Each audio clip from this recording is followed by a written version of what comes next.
Hello everyone, welcome to my channel Shilpa's daily life. আমার এই নতুন ব্লগে তোমাদেরকে জানাই অনেক অনেক ওয়েলকাম আর অনেক অনেক ভালোবাসা। তো সকালবেলা এখানে বসে গেছি একটু মুড়ি নিয়ে আর চা নিয়ে, কারণ কি যাতে পেটটা আমার একটু ভরা থাকে অনেকক্ষণের জন্য, সেই জন্য। তো তারপরে দেখো মুড়ি টুড়ি খেয়ে দিয়ে ভাবলাম কি কাজ করব, রান্না তো বসাবো অবশ্যই। তো তার আগে ভাবলাম একটু প্রদীপের সলতেগুলো বানিয়ে নিই। তো সেই কারণে প্রদীপের সলতেটা বানিয়ে নিলাম। প্রদীপের সলতেগুলো শেষ হয়ে গেছিলো, সেই কারণে আর কি বানিয়ে রাখলাম। এখন প্রায় 11:30 মতো বাজে, 11:30 বাজে। রান্নাবান্না কমপ্লিট হয়ে গেছে। বর গেছে আজকে বাপিকে নিয়ে একটু ডাক্তার বাড়ি, আমার শ্বশুরবাড়ি, শ্বশুরমশাইকে নিয়ে আর কি। তো চলো কি কি রান্না করেছি তোমাদেরকে একটু দেখিয়ে দিই।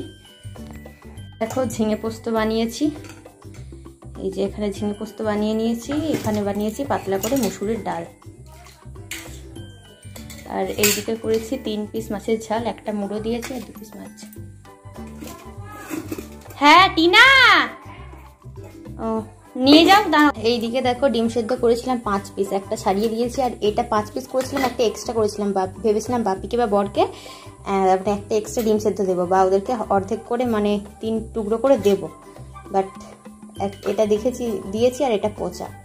আর এই যে 3 পিস রয়েছে, বর খেয়ে নিয়েছে, একটা মায়ের, একটা আমার, একটা বাপির। বাপিও তো না খেয়ে বেরিয়ে গেছে। আর শাশুড়ি মা দুপুরবেলা ভাতের সাথে খাবে, যেহেতু মাছ খায় না। আর এখন আমি খাবো। এই যে বর কুসুম ছাড়া খেয়েছে, কুসুমটা ঢাকা রেখে দিয়েছি। চলো। তো এইদিকে বাসনপত্রগুলো ধুয়ে রাখলাম। আর এই যে বার্নারগুলো না খুব নোংরা হয়েছিল, বার্নার বলে না কি বলে এটাকে, হ্যাঁ এইগুলো। এটা যেহেতু আমার শনিবার দিনের করা ভিডিও, শনিবারে কিন্তু স্কুল থেকে খিচুড়ি দেয়, তো সেই খিচুড়িটাই আমি টিফিনে খেতে বসে গেছি। এখন বেজে গেছে প্রায় 6:20 মতো বাজে। আর বর গেল আজকে 5টার দিক করে দোকানে, মানে কলকাতায় চলে গেল, কারণ কি ও গেলে কালকে দেওয়ার বাড়ি আসবে, সেই কারণে ও চলে গেল। এখন আমি এখানে ফল কেটে নিয়েছি, তো চলো ফলগুলোই খেয়ে নিই। সন্ধ্যাবেলা চলে গিয়েছিলাম রান্নাঘরে, আর উনুনের রান্নাঘরে। গ্যাস যেহেতু শেষ হয়ে গেছে, কি করব বলো, উনুনের মধ্যেই আমি চা বানিয়ে নিচ্ছি। তবে উনুনে যদি চাটা অনেকক্ষণ ধরে ফুটিয়ে করা যায়, ভীষণই ভালো একটা টেস্ট লাগে। তো দেখো বন্ধুরা, এখানে চাট করে মুড়ি মাখিয়ে নিয়েছি, তো চলো এটা খেয়ে নিই।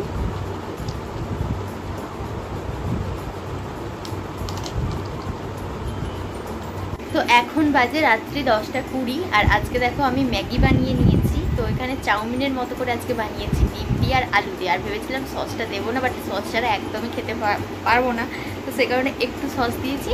আর এখানে যে ম্যাগির মশলাটা হয়, সেই মশলাটা আজকে আমি দিই, কারণ মশলাটা খাওয়া ভালো নয় খুব একটা। তো সেই কারণে মশলাটা আজকে আমি অ্যাড করিনি। বাপি মায়েরও খাওয়া হয়ে গেছে, খাবার দিয়ে দিয়েছি, আমিও নিয়ে নিয়েছি। ভেবেছি যে তাড়াতাড়ি খাওয়া দাওয়া করে ঘুমিয়ে পড়বো। যদি 11টার মধ্যে ঘুমিয়ে পড়ি, তাহলে ভাবছি সকাল 6টার দিক করে ওঠার চেষ্টা করবো। কারণ কি আজকে আমার ঘুম ভেঙেছিল 5:30 দিক করে। দেখছি বাড়িটা একেবারে সকাল হয়ে গেছে। আর আমাদের পাশের বাড়ির বলে চলে এটা, মানে আমার জায়েরা আরে তখন উঠেই পড়ে, বাট আমি সেই 7:30 দিক করে উঠি, বা 8টায় ঘুম ভাঙে আমার। তাই এবার থেকে চেষ্টা করবো একটু তাড়াতাড়ি উঠে পড়ার। আর সকাল সকাল উঠে পড়লে না মানে মাইন্ডটা খুব ফ্রেশ থাকে, জানো, তো শরীরটাও ফ্রেশ থাকে। বাট আমার ঘুম ভাঙতে চায় না বলে উঠতে পারি না। আমি প্রত্যেক দিনই অ্যালার্ম দিয়ে রাখি, বাট আমার ঘুম ভাঙে না। কালকে থেকে চেষ্টা করবো তাড়াতাড়ি ওঠার আর রুটিন অনুযায়ী কাজ করার। তো সন্ধ্যা থেকে পুরো ফাঁকা সময় পেয়ে পড়তে বসার, বাট কেন জানি না খুব আলসেমি লাগে, আমি একদম বুঝতে পারি না। আর পরীক্ষাটা তো সামনেই আছে, আগস্টের দিক করে, তার আগে সমস্ত কিছু কমপ্লিট করে নিতে হবে। তো সেই কারণে ভাবছি তাড়াতাড়ি ওঠার চেষ্টা করবো, রুটিন অনুযায়ী কাজ করার চেষ্টা করবো, তাহলে সবগুলো হবে।